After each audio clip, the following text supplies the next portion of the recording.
অনেকেই মনে করেন থাইল্যান্ড ভ্রমণ করতে গেলে অন্তত 1 লাখ টাকা লাগে, কিন্তু সত্যি কথা হলো আপনি চাইলে কলকাতা থেকে থাইল্যান্ড ঘুরে আসতে পারেন প্রায় 20 থেকে 25,000 টাকার মধ্যেই। এই ভিডিওতে আমি দেখাবো ফ্লাইট, হোটেল, খাবার আর লোকাল ট্রান্সপোর্ট মিলিয়ে থাইল্যান্ড ট্রিপের আসল খরচ কত। চলুন শুরু করা যাক। ফ্লাইট খরচ।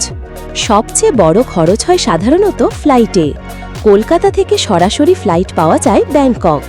যদি আপনি 2 থেকে 3 মাস আগে টিকিট বুক করেন তাহলে অনেক সময় 10,000 থেকে 15,000 টাকার মধ্যে রিটার্ন ফ্লাইট পাওয়া যায়। একটা ছোট্ট টিপস, ফ্লাইট সার্চ করার সময় ইনকগনিটো মোড ব্যবহার করুন আর সপ্তাহের মাঝামাঝি দিনে টিকিট খুঁজুন। এতে অনেক সময় আরও সস্তা ফ্লাইট পাওয়া যায়। ভিসা খরচ। এবার আসি ভিসার কথায়। ভারতীয় পর্যটকদের জন্য বর্তমানে থাইল্যান্ডে ভিসা ফ্রি এন্ট্রি সুবিধা দেওয়া হচ্ছে, অর্থাৎ আপনাকে ভিসার জন্য কোনো টাকা দিতে হবে না।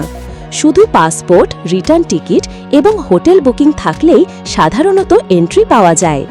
তবে ট্র্যাভেল করার আগে অবশ্যই সর্বশেষ নিয়মটা চেক করে নেবেন। হোটেল বা থাকার খরচ। ব্যাংকে থাকার জন্য অনেক সস্তা অপশন আছে। ব্যাকপ্যাকার হোস্টেল শুরু হয় প্রায় 300 থেকে 500 টাকা প্রতি রাত, আর বাজেট হোটেল পাওয়া যায় প্রায় 800 থেকে 1500 টাকার মধ্যে। যদি আপনি সোলো ট্রাভেলার হন এবং টাকা বাঁচাতে চান তাহলে হোস্টেলই সবচেয়ে ভালো অপশন।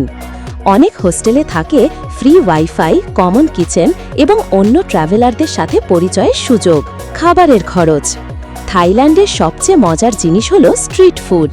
ব্যাংকে রাস্তার ধারে অসংখ্য খাবারের দোকান আছে।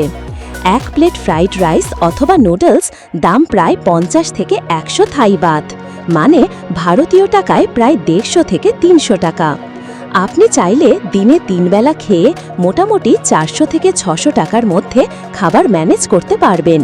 আর থাইল্যান্ডের স্ট্রিট ফুড সত্যিই খুব সুস্বাদু এবং বিখ্যাত। Local transport. ব্যাংককের লোকাল ট্রান্সপোর্ট খুবই ভালো। এখানে আছে BTS sky train, metro, bus এবং ট্যাক্সি। মেট্রো ছোট ট্রিপের ভাড়া সাধারণত 20 থেকে 40 বাত, মানে ভারতীয় টাকায় প্রায় 60 থেকে 120 টাকা। এছাড়া আপনি গ্র্যাব ব্যবহার করতে পারেন, এটা অনেকটা উবারের মতো। দিনে গড়ে প্রায় 200 থেকে 300 টাকা ট্রান্সপোর্টে খরচ হয়। মোট খরচ হিসাব। এবার পুরো খরচটা একবার হিসাব করি। ফ্লাইট প্রায় 12,000 টাকা, ভিসা 0, ভিসা ফ্রি। হোটেল প্রায় 3,000 টাকা, খাবার প্রায় 3,000 টাকা, ট্রান্সপোর্ট প্রায় 1500 টাকা। সব মিলিয়ে মোট খরচ দাঁড়ায় প্রায় 20,000 থেকে 25,000 টাকা। অবশ্য আপনার ট্রাভেল স্টাইলের ওপর খরচ কিছুটা কম বা বেশি হতে পারে। খরচ কমানোর 3টি টিপস। শেষে 3টে ছোট টিপস।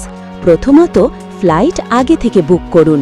দ্বিতীয়ত, হোটেলের বদলে হোস্টেলে থাকুন। তৃতীয়ত, রেস্টুরেন্টের বদলে লোকাল স্ট্রিট ফুড ট্রাই করুন। এই 3টে জিনিস করলে আপনার ট্রিপের খরচ অনেক কমে যাবে। আপনি যদি এই ধরনের বাজেট ট্রাভেল গাইড পছন্দ করেন তাহলে চ্যানেলটি সাবস্ক্রাইব করতে ভুলবেন না। এই চ্যানেলে আমি নিয়মিত শেয়ার করি বাংলা ভাষায় সস্তায় বিদেশ ভ্রমণের টিপস এবং ব্যাকপ্যাকার অভিজ্ঞতা। পরের ভিডিওতে আবার দেখা হবে। ধন্যবাদ।